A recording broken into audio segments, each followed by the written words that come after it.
Very simple. Young people, let me say this to you. We are gathered here from all over Nigeria. We are seated, everybody by the side.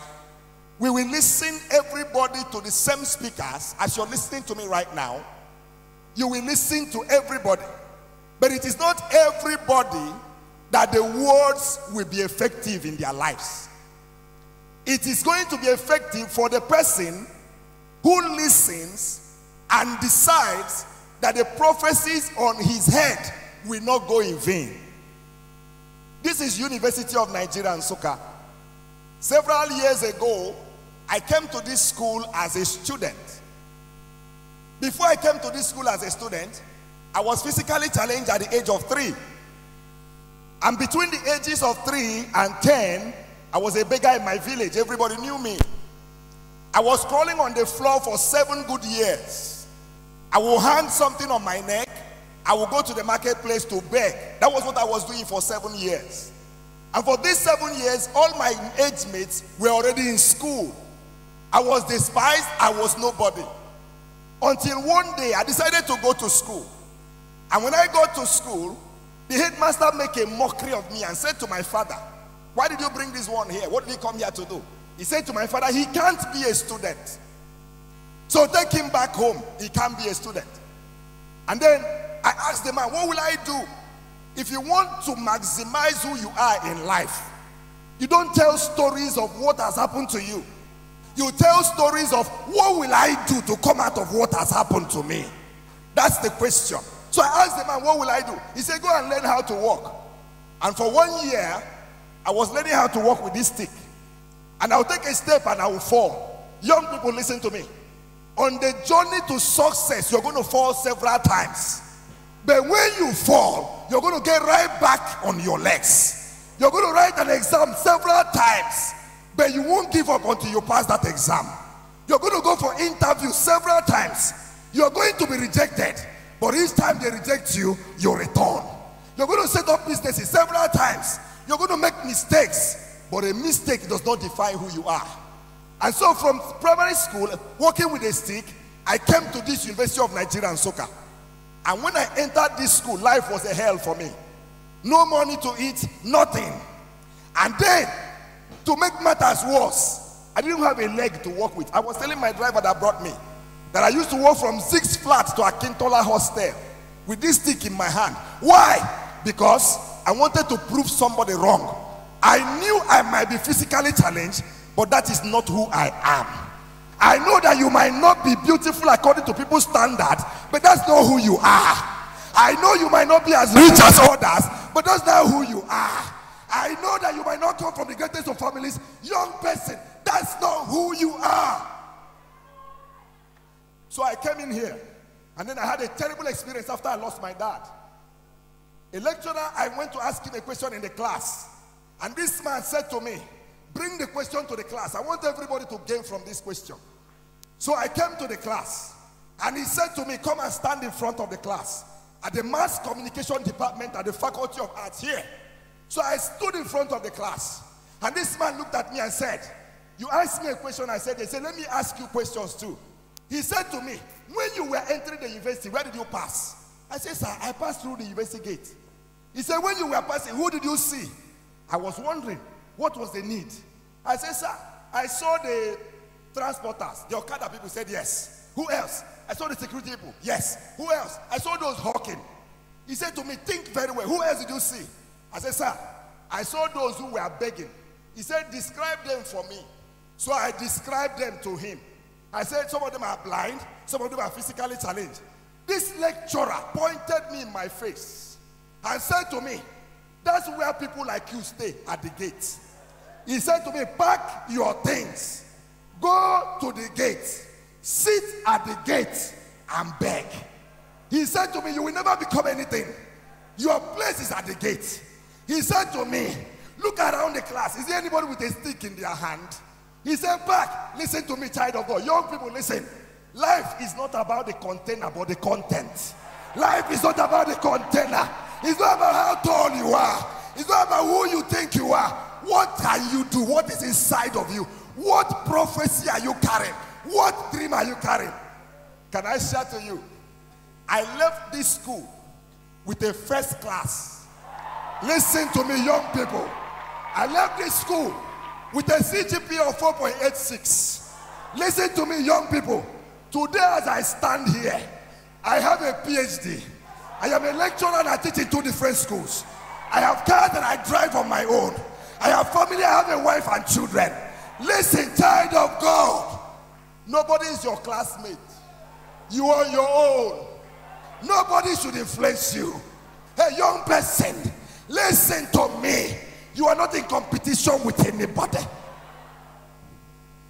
By the special grace of God, I have traveled around the world. The last time I got to UK, I got to London Heathrow Airport with the same stick in my hand. That's something for which they mocked you. That's the same thing God will lay hand on and elevate you. Do not cry. Young person, believe in yourself. Believe in yourself. When I go to Heathrow, the white man called me. A church organized a program to train their pastors in London and in Turkey. And they wrote to me and said, come and train our pastors. So when I got to Heathrow, they sent the white man to come pick me. He was carrying a placard with my name, Dr. Kasarachi Innocent. So when he came, I said, hi, my name is Dr. Kasarachi Innocent. He took a step and said, are you sure? Oh, come on. The Bible says in Psalm 126 verse 1, when God turned again our captivity, we were like them that dreamt. He said to me, are you sure? Youth, can I say this to you? As you come to this program today, I don't know whether you have seen me before, but I want to say to you, no man has a right to stop you. Nobody has a right. No circumstance. No background.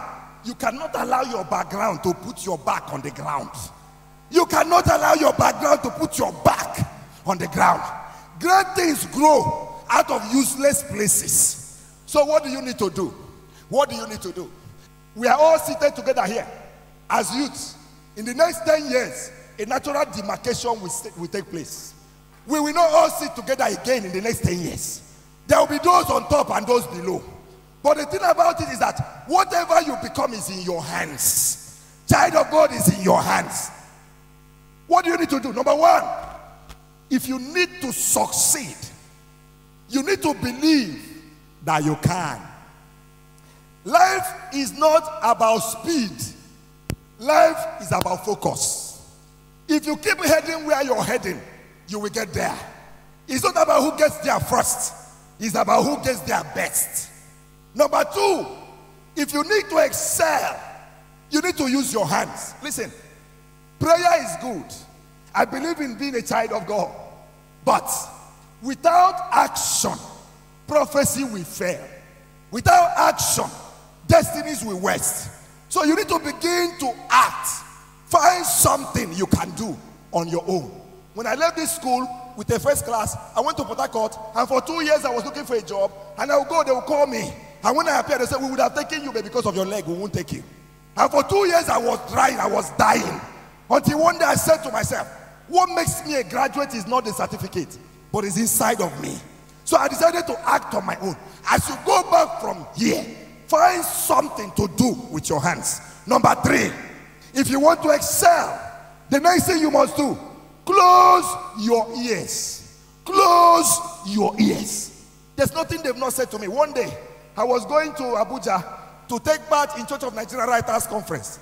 I got to the airport, and a man came to me. I was trying to check in. He came to me and said, excuse me, sir. I said, yes. He said, please, we don't allow beggars around here. Can you take your things and move out of the airport? Listen to me. If you know where you're going, you don't respond to everything you hear. It's not everything you hear that you respond to. Manasseh was supposed to be great. There were prophecies on his head, but he never became great. Why? Prophecy without you will not fulfill. Go back. Seal your ears. Number four, the next thing you must do, when you make mistakes, bounce back. You know, when we got to the gate yesterday, I told my brother who is driving me, I said, this is the same gate the man said I'm supposed to end my life as a beggar. But I'm not stopping at the gate. Nobody can stop you if you don't stop yourself.